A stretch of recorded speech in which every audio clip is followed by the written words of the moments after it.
Sunlight floods the bustling coffee shop as Sarah stares into her coffee, a melancholic shadow darkening her expression. "John is always working," Sarah says, her voice heavy with unspoken disappointment. She adds, "We never do anything fun anymore." Emily replies, "That's marriage for you." Emily concludes, "I'm glad I have my freedom," a stark contrast to Sarah's quiet resignation. Dim light casts long shadows in Sarah's dining room, where a half-eaten meal sits between her and John. The silence in the air is thick and heavy, each unspoken word a weight on their shoulders. John breaks the quiet, his voice laced with apology. "I'm sorry I've been working so much, honey." His eyes reflect a deep conflict as he continues, "But I'm doing it for us." Sarah's face is an unreadable mask, a silent storm brewing beneath the surface. The flickering candlelight dances, mirroring the uncertainty of their future together.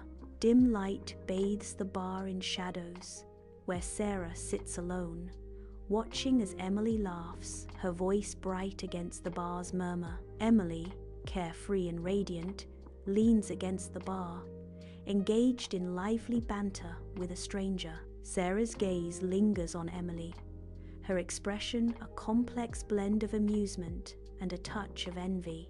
"See all the fun you're missing out on?" Emily calls, her words a playful taunt across the dimly lit space. In a sparsely decorated room, Sarah packs a suitcase, her movements betraying a restless energy. John enters, his face etched with confusion as he witnesses Sarah's sudden preparations. His voice laced with bewilderment. John asks, "What are you doing?" Sarah pauses, a storm of unspoken emotions swirling within her. "I can't do this anymore, John," she declares, her voice trembling with a mix of sadness and resolve. Sarah emerges from the courthouse, the sunlight illuminating her face, etched with determination. She strides forward, her steps firm and resolute, leaving the courtroom behind. Trailing behind, John exits the courthouse, his shoulders slumped in defeat and heartbreak. He seems lost in thought, his figure a stark contrast to Sarah's unwavering resolve. The courthouse looms behind them, a silent witness to the unfolding drama of their lives. Amidst empty bottles and takeout, Emily's apartment tells a story of carefree abandon. Emily raises her glass, a wide grin lighting her face as she toasts to new beginnings. "To freedom!" Emily cries out, her voice filled with jubilant hope. Sarah manages a smile, but doubt flickers in her eyes, a subtle contrast to Emily's joy. Dim light dances on the tables of the restaurant, where soft murmurs and clinking glasses fill the air. Emily gestures, her face lit by candlelight as she recounts tales of recent dates. Sarah nods absently, her gaze lost in the shadows of the room, a wistful look in her eyes. Candles flicker, casting long shadows as she listens, her mind elsewhere. "This is nice, but I miss having someone to come home to," Sarah says, her voice barely a whisper. Sarah, a portrait of boredom, slouches on Emily's couch, restless energy barely contained. Emily remains glued to her phone, lost in its digital embrace, seemingly unaware of Sarah's ennui. Breaking the silence, Sarah ventures, "Do you want to go shopping or something?"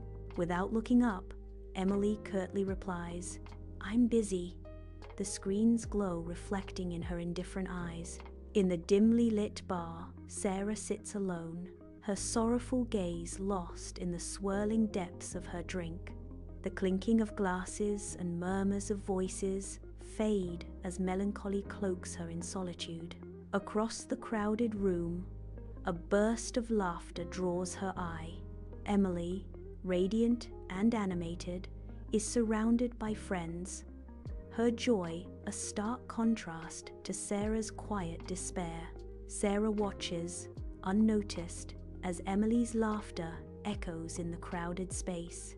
Recognition flickers, or perhaps it doesn't, as Emily remains oblivious to Sarah's presence. In the stillness of her apartment, Sarah is surrounded by ghosts of moments past, old photographs scattered like fallen leaves.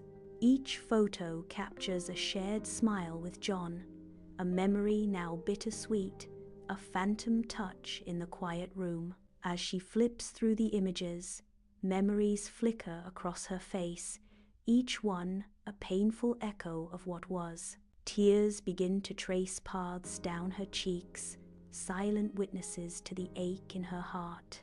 Amidst the coffee shop's bustle, Sarah waits in line, her thoughts distant as she anticipates her order.